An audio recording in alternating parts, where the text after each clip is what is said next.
amanu, hai orang-orang yang percaya bahwa sesudah mati ini dia akan hidup lagi. Hai orang-orang yang percaya bahwa ada malaikat. Hai orang-orang yang percaya bahwa ruh itu nanti akan berjumpa lagi dengan jasad. Hai orang-orang yang percaya. Yang tak percaya tak dipanggil dalam ayat ini. Ya ayyuhalladzina amanu, hai orang-orang yang percaya bahwa Allah itu ada. Kalau kau rasakan bahwa dunia ini sempit, bahwa akhirat itu lapang, kalau kau sangka bahwa Allah itu tak ada, Tuhan itu tak ada ketika ujian datang, maka sesungguhnya Dia Maha Ada. Ya ayyuhalladzina amanu, hai orang-orang yang percaya, ista'inu, minta tolonglah kepada Allah dengan dua cara. Pertama, bisobri, dengan sabar. Sabar itu artinya menahan. Makanya dalam hadis dikatakan laisa minna man darabal khudud wa syaqqal juyub. Siapa yang memukul-mukul pipi, menarik-narik rambut, bukan umat Nabi Muhammad SAW. Tak bisa dia tak bisa ditahannya tangannya. Maka siapa yang memukul-mukul pipi, menarik-narik rambut, maka bukan umat Nabi Muhammad SAW. Maka niyahah haram hukumnya. Meratap, lidah bisa ditahan, tangan bisa ditahan, tapi ada yang tak bisa ditahan, tetesan air mata. Maka ketika Ibrahim, anak Nabi dari Maria Al-Qibtiyah, meninggal dunia, menetes air mata Nabi. Sahabat bertanya, "Ama tarla ya Rasulullah? Apakah engkau tidak ridha dengan kematian ini ya Rasulullah?" Kata Rasul, "Aku ridha." Kalau memang ridha, kenapa menangis? Tetesan kasih sayang. Jadi menangis tak apa-apa. Menangis bukan tanda murka kepada Allah.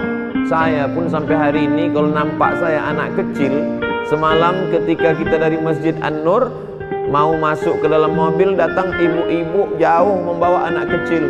Tak bisa dia mendekat, saya panggil, "Bawa kemari." Yang teringat saya, begitulah dulu waktu saya kecil dibawa oleh almarhumah emak saya, mendekatkan kepada alim-alim ulama. Asal nampak ustaz, asal nampak tuan syekh, asal nampak habib, minta sapukan kepala, minta hembuskan. Jadi hari ini kalau nampak saya anak kecil, yang nampak saya itu bukan dia, tapi yang nampak saya adalah waktu saya kecil dulu. Air mata tak bisa ditahan, tapi tangan bisa ditahan.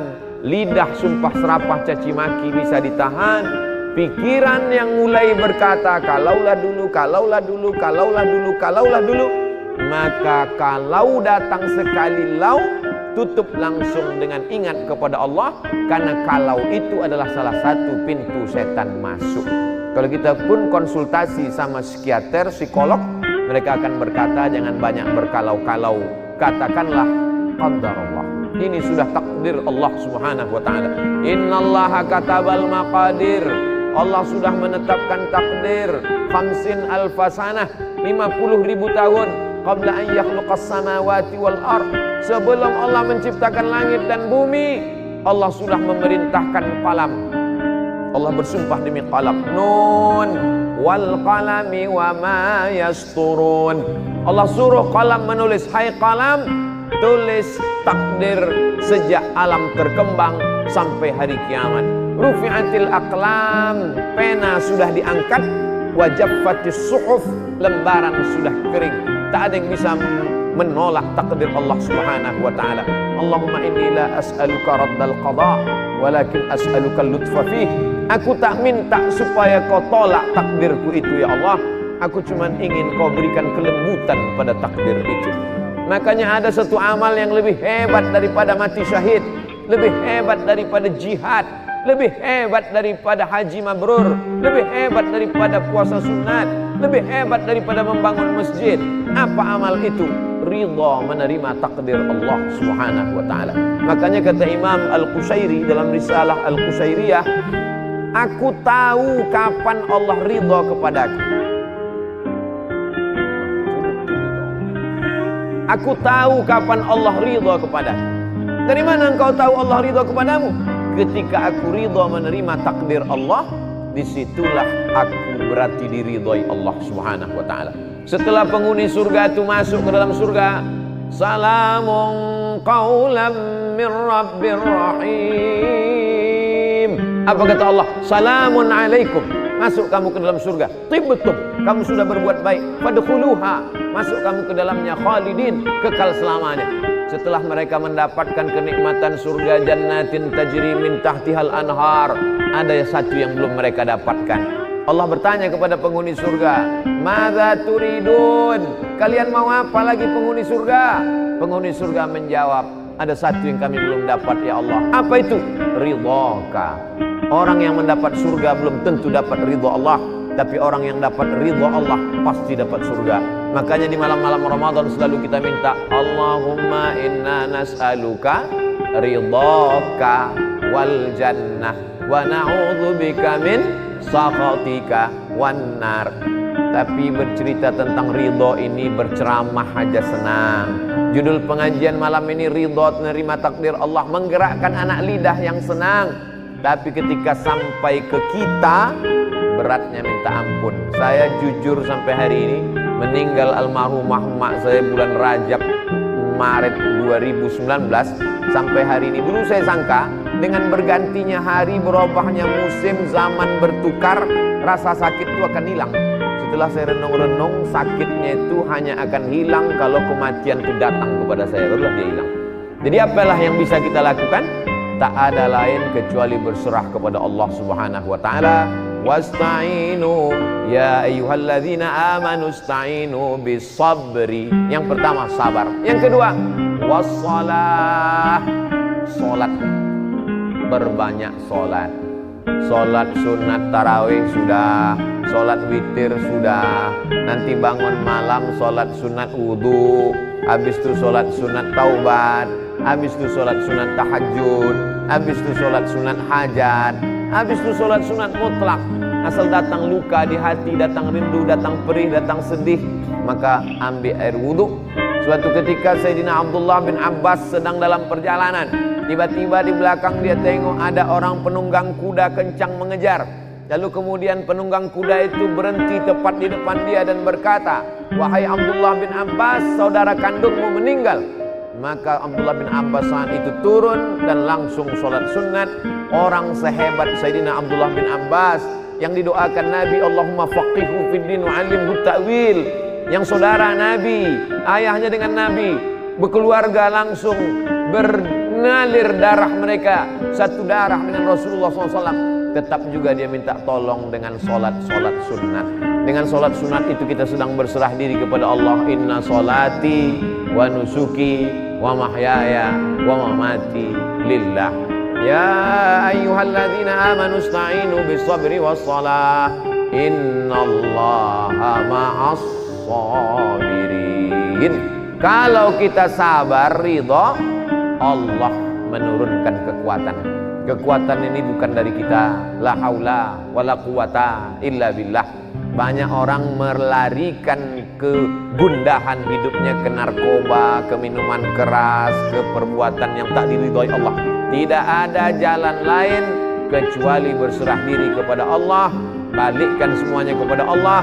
At-tahiyatul mubarakatus salawatut thayyibatu billah. Bukan punya kita. Kita pun nenek moyang kita mengajarkan langkah rezeki, pertemuan maut, bukan punya kita. Macam mana saya bisa bertemu dengan Habib Profesor Dr. Sayyid Aqil Al-Munawwar? Bagaimana saya bisa bertemu dengan keluarga besar Kemas Haji Halim beserta keluarga? Allah mempertemukan. Bertemu kita di majelis yang baik. 2 tahun yang lalu berjumpa, tahun yang lalu karena satu dan hal tak berjumpa, tahun ini diperjumpakan Allah dalam majelis karena Covid. Tahun depan kita tak tahu tahap yang akan terjadi. Maka kita semua sebetulnya dalam kudrat dan iradat Allah Subhanahu wa ta'ala. Kalau kita besarkan Allah dalam hati kita, maka terasa kecil dan hampa dunia ini. Tapi kalau kita besarkan dunia ini, maka kalau dia sudah menguasai hati kita, ketika dia hilang, maka hilanglah kita. Maka Allah Subhanahu wa ta'ala selalu mengajarkan kita, walitukabbirullah, besarkan Allah Subhanahu wa ta'ala. Kalau kau besarkan Allah, maka kecil makhluk ini di matamu. Kalau kau besarkan Allah, tapi kan mengomongnya aja yang enak tuh Pak Ustadz. Makanya kita disuruh mengucapkan afdhalul dzikri fa'lam annahu la ilaha illallah. Terbanyak kita sudah dibimbing oleh Habib Mahdi, la ilaha illallah, la ilaha illallah. Apa makna la ilaha? La mahbuba bihaqqin illallah. Tidak ada yang sebenar-benar dicinta kecuali Allah Subhanahu wa taala. Makanya Nabi Muhammad sallallahu alaihi wasallam itu dilepas Allah semua yang dia sayangi itu dari dalam hatinya. Yang disayangi ayah, meninggal ayahnya 2 bulan dalam kandungan. Walamma tamma min hamlihi syahrani ala ashhuril aqwalil marwiyah tufiya bil madinatil munawwarati abuhu Abdullah. Lepas ayahnya, ibu tinggal, maka dicabut Allah juga sayang ibu itu dalam hatinya. Meninggal Aminah. Siapa lagi? Paman Datuk Abdul Muttalib. Abdul Muttalib itu juga dilepaskan. Siapa lagi? Abu Talib. Di saat dia ditekan, orang segan mengganggu dia karena Abu Talib. Abu Talib itu juga dilepaskan Allah dari dirinya. Begitu juga dengan Sayyidatuna Ummul Mukminin Khadijah. Khadijah pun lepas juga. Anak perempuan Zainab, Ummu Kulsum, Ruqayyah, Fatimah, 3 anaknya itu juga ditarik Allah Subhanahu wa taala. Anak laki-lakinya Al-Qasim, Abdullah, Ibrahim juga, sampai akhirnya tak ada tempat dia bergantung kecuali hanya Allah Subhanahu wa taala. Maka idza dhaqat 'alaika dunya, kalau sempit terasa dunia, satu-satunya yang bisa kita hembuskan napas panjang, tarik napas panjang dan katakan Allah. Tak ada lain daripada itu. Idza dhaqat 'alaika dunya, kalau terasa sempit dunia ini, tak ada yang bisa melapangkannya kecuali Allah, dengan cara mendekatkan diri kepada Allah Subhanahu wa taala. Orang selevel Umar bin Khattab pun begitu dapat berita bahwa Nabi meninggal, apa yang dia lakukan? Dia cabut pedangnya. Siapa yang mengatakan Muhammad meninggal, ku pancung kepalanya, kata Umar bin Khattab. Lalu kemudian datang Sayyidina Abu Bakar Siddiq. Wa ma Muhammadun illa rasul. Muhammad SAW bukan Tuhan, dia hanya seorang rasul. Qad khalat min qablihi rusul. Rasul-rasul sebelum dia meninggal, Ibrahim meninggal, Musa meninggal. Afa immata, kalau dia meninggal, au qutila, atau dia dibunuh orang, inqalabtum ala aqabikum, apakah kau akan kembali kepada keyakinanmu yang lama? Mendengar ayat itu dibacakan, jatuh pedang dari tangan Sayyidina Umar ibn Khattab. Orang yang imannya selevel Umar, yang tak berani digoda setan, tak berani menggodanya pun hilang ayat itu ketika orang terkasih tercinta itu datang. Dicabut Allah Subhanahu wa taala. Saya pun mampu menyampaikan ini. Ustadz enak aja ceramah, kan bukan ustadz yang mengalami. Betul. Karena bukan saya mengalami, inilah maka saya bisa tausiah. Waktu mak saya meninggal, terdiam saya. Hilang semua ayat-ayat itu, hilang semua hadis-hadis itu. Datanglah sahabat-sahabat menasihati, sabar ya, ditepuk mereka bahu saya sabar. Ternyata perlahan-lahan macam kopi yang diaduk, lama-lama dia bertenang, tapi namun hilang tetap tidak. Satu-satunya keyakinan saya bahwa sakitnya kehilangan orang tersayang itu hanya akan hilang dengan kita mati. Mati kita, barulah dia akan hilang. Namun dia hilang tidak. Lalu bagaimana cara Ustadz mengatasinya? Maka bisa kita lakukan dengan memperbanyak dekatkan diri kepada Allah. Allah berjanji, "Falyabudu rabb hadzal bait." Kalau kau banyak-banyak beribadah, 2 janji Allah.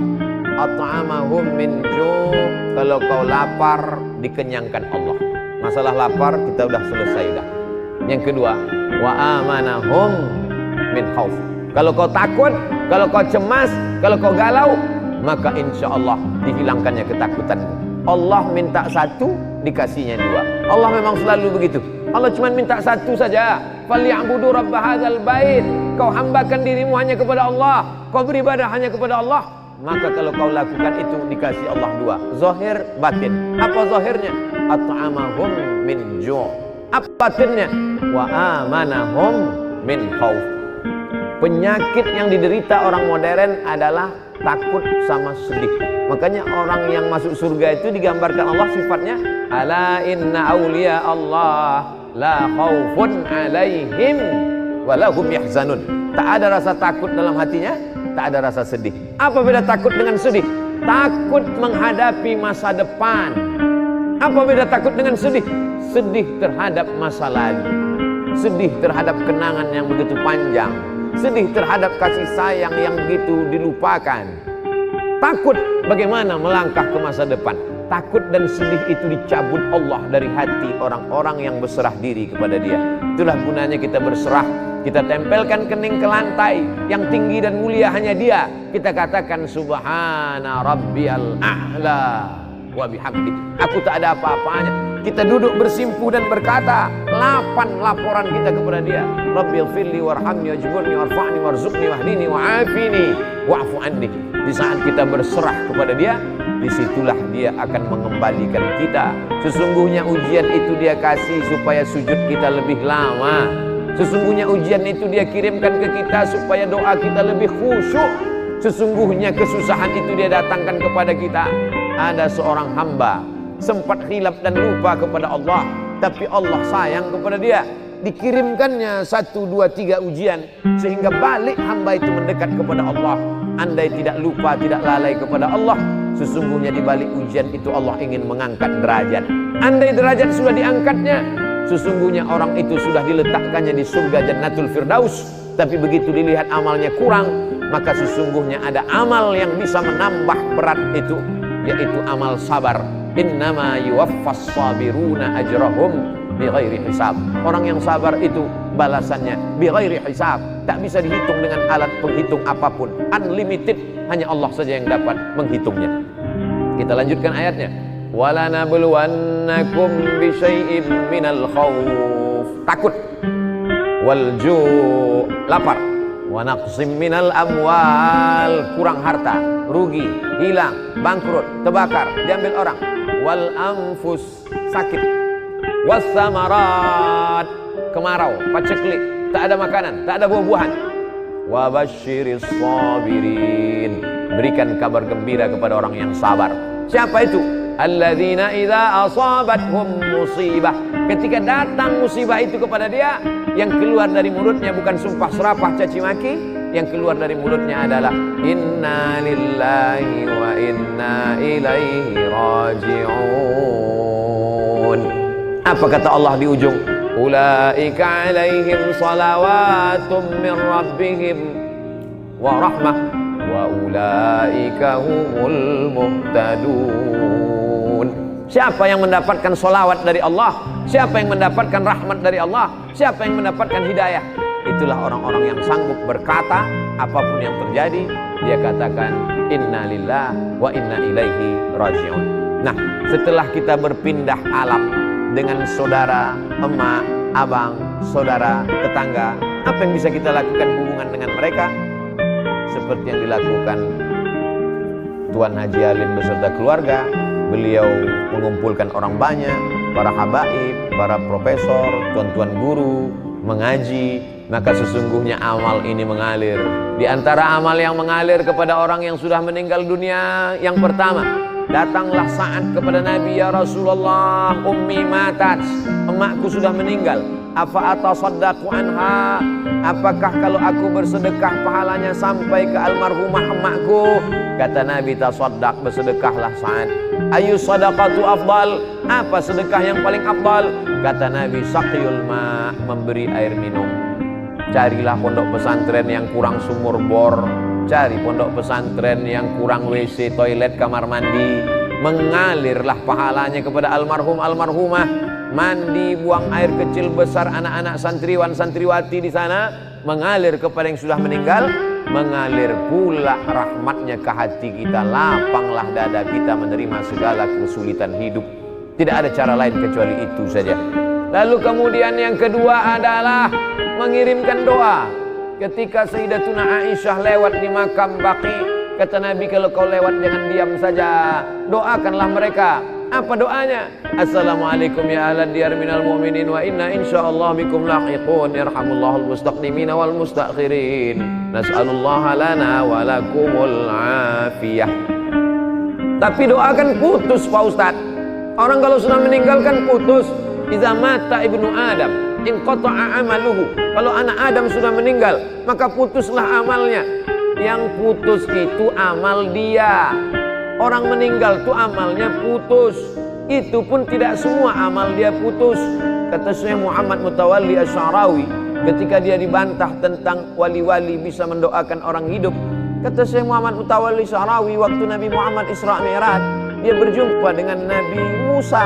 Nabi Musa sholat di kuburnya. Nabi Ibrahim jadi makmum, mereka sholat di Masjidil Aqsa. Kalau begitu orang meninggal itu pun tetap sholat, dan sholat itu doa. Lalu apa makna hadis inqata'a amaluhu? Yang maksud putus di situ adalah amal taklifi, amal beban wajib. Adapun orang meninggal masih tetap bisa beribadah kepada Allah, maka Nabi Musa beribadah. Nabi menjadi imam, makmumnya Nabi yang sudah meninggal, mereka tetap beribadah. Maka wali-wali Allah tetap mendoakan kita. Maka kita berziarah ke makam wali-wali Allah. Allahumma inni natawassalu ilaika bi awliyaika salihin. Imam Syekh Abdullah bin Siddiq Al-Ghumari menulis kitab tentang itu, tentang bertawassul dengan orang-orang soleh dan wali-wali Allah. Jadi yang dimaksud dengan putus itu adalah amal taklifi. Mereka tak wajib lagi salat, mereka tak wajib lagi puasa Ramadan, tapi amal mereka tetap terus. Wali-wali Allah, Imam Al-Haddad, Imam para ulama, para habaib tetap mendoakan orang-orang yang masih hidup. Lalu kemudian yang dimaksud dengan inqata'a amaluhu, orang yang meninggal itu amalnya putus, amal taklifi. Adapun amal kita maka masih tetap mengalir kepada orang meninggal dunia. Kalau putuslah amal kita kepada mereka, tak ada sholat jenazah. Karena sholat jenazah itu adalah amal orang hidup untuk orang meninggal dunia. Kalau ada orang mengatakan Fatihah yang kita baca tak sampai pada orang meninggal dunia, berarti nanti waktu sholat jenazah Allahu Akbar tak pakai Fatihah karena tak sampai.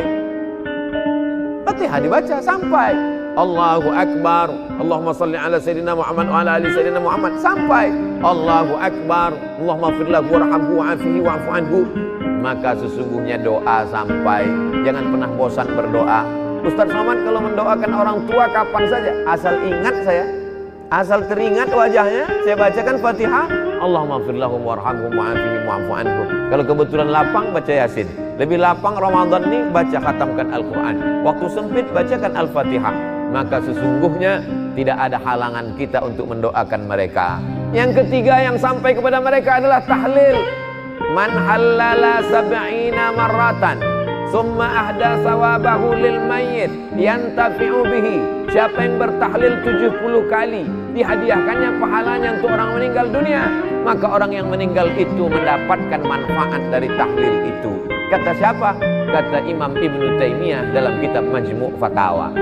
Kenapa Ustaz pakai pendapat Ibnu Taimiyah? Karena murid-murid dia yang mengaku memakai pendapat dia yang mengatakan tak sampai, padahal mereka sendiri mengatakan sampai. Imam Ibnu Qayyim Al-Jauziyah dalam kitab Ar-Ruh mengatakan sampai tahlil, sampai bacaan Al-Quran kepada orang yang meninggal dunia. Maka malam bacakan tasbih, bacakan tahmid, bacakan tahlil. Allahumma awsil sawaba ma qara'nahu wa ma sabbahnahu wa ma kabbarnahu wa ma halalnahu. Sampaikanlah tasbih, tahmid dan takbir kepada almarhumah emakku, pada almarhum ayahku, kepada almarhumah almarhum keluarga kami. Maka sesungguhnya hubungan kita tak pernah putus kepada mereka.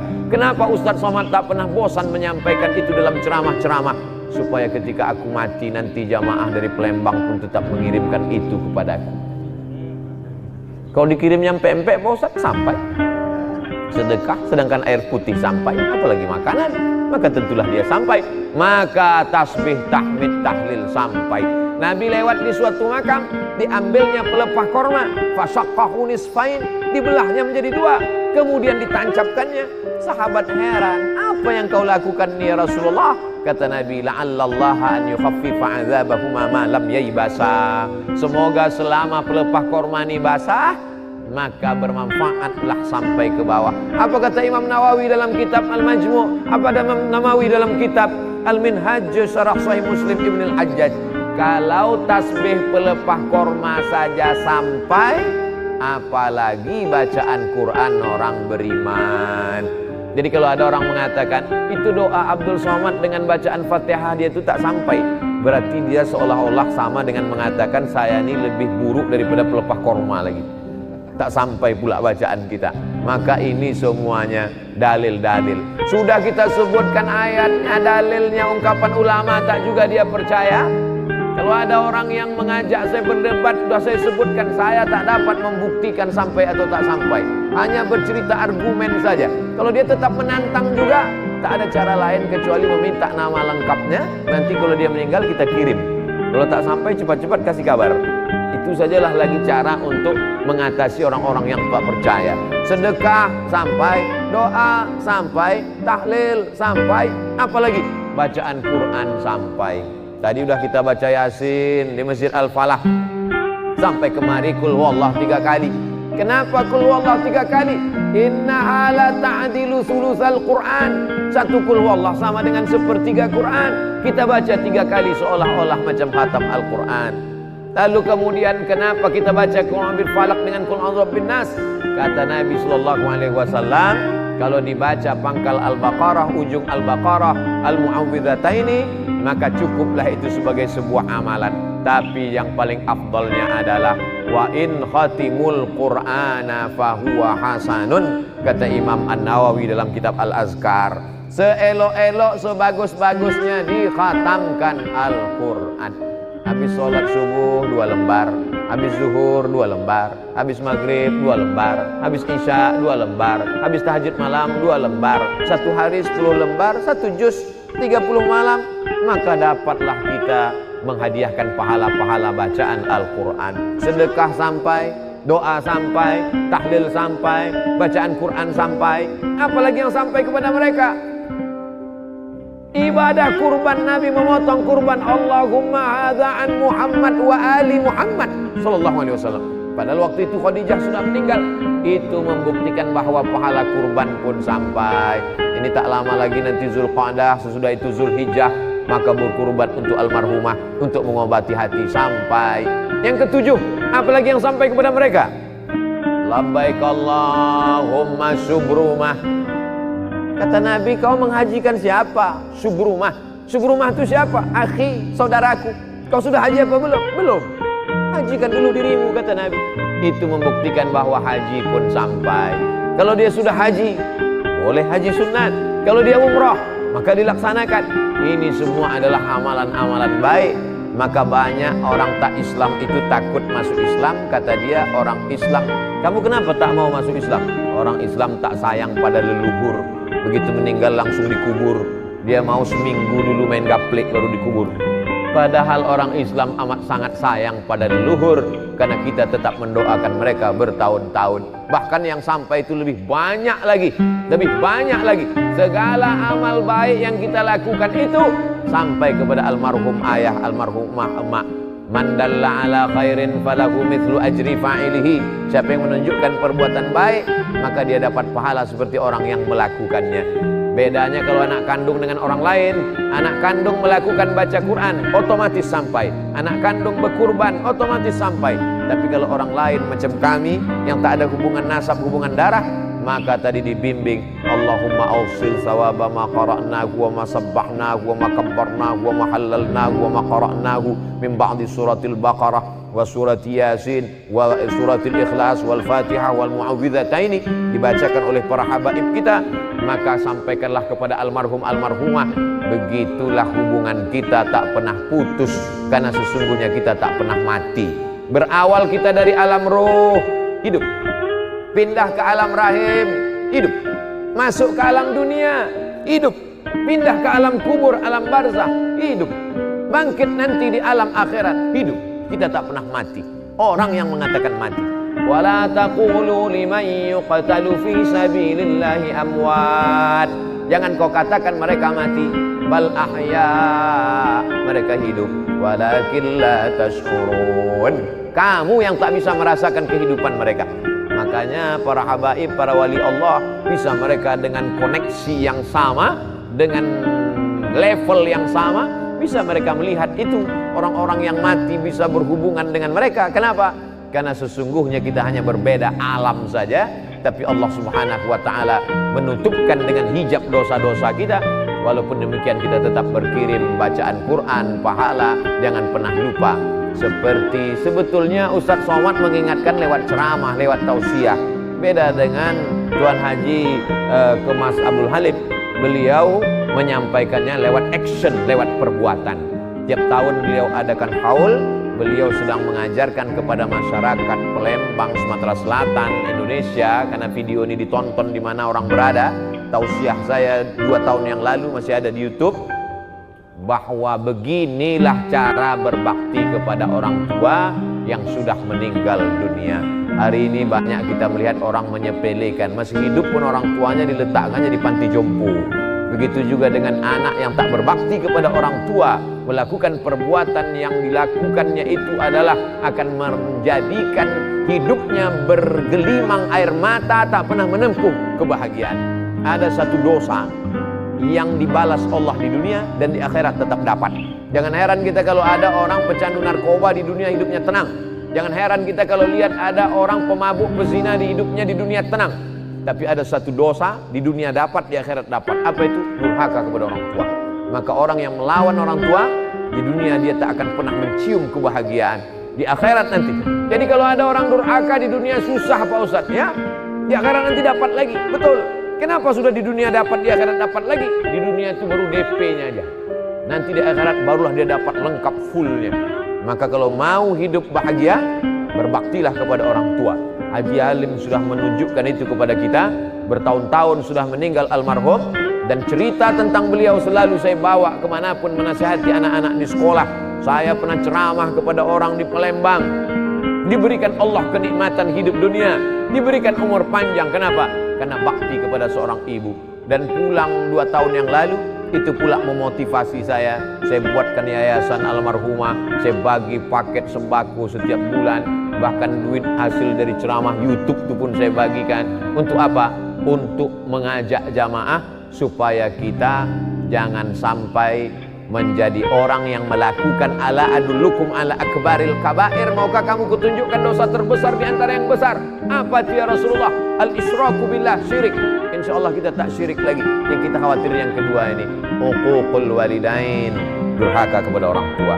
Orang yang banyak ibadahnya, banyak sholatnya, banyak zikirnya, maka na'udzubillah la yadkhulul jannah, tak masuk surga. Qati'ur rahim, orang yang memutus tali silaturahim. Hidup ini singkat, macam berjalan panjang, karena panas terik benaung di bawah kayu yang rindang. Sementara matahari redup teduh, setelah teduh perjalanan pun dilanjutkan.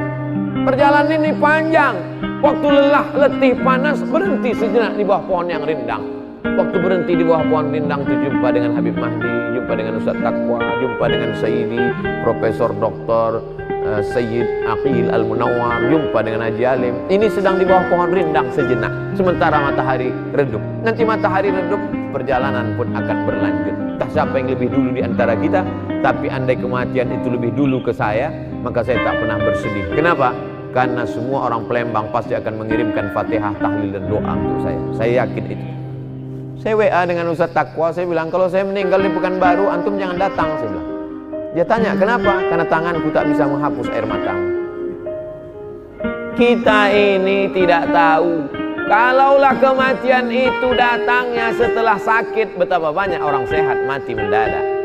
Lalu yang paling baik itu apa? Bersiap-siap. Saya kalau tidur malam, saat mengatakan Bismika Allahumma ahya wa amut, saya sudah siap bahwa nanti kalau buka mata, pertanyaannya marrab buka. Tiba-tiba saya buka besok, oh belum lagi, masih ada jadwal ceramah. Sehingga kalau kita tarawih malam ini seolah-olah ini tarawih terakhir. Sehingga seolah-olah kalau kita berjumpa kita akan tetap semangat. Kenapa? Karena ini pertemuan terakhir. Sehingga kalau kita bersilaturahim dengan kawan-kawan kita, kita akan semangat. Kenapa? Kita anggap itu pertemuan terakhir. Bahwa besok pagi masih hidup, berarti bonus. Begitulah setiap hari. Itu akan membangkitkan semangat kita untuk tetap beramal. Sallu salatal muwaddi'. Salatlah engkau seakan-akan salat terakhir. Puasalah seakan-akan puasa terakhir. Bersilaturahimlah seakan-akan silaturahim terakhir. Itu membangkitkan kita terus bersemangat. Mengingat mati bukan kita kehilangan etos kerja.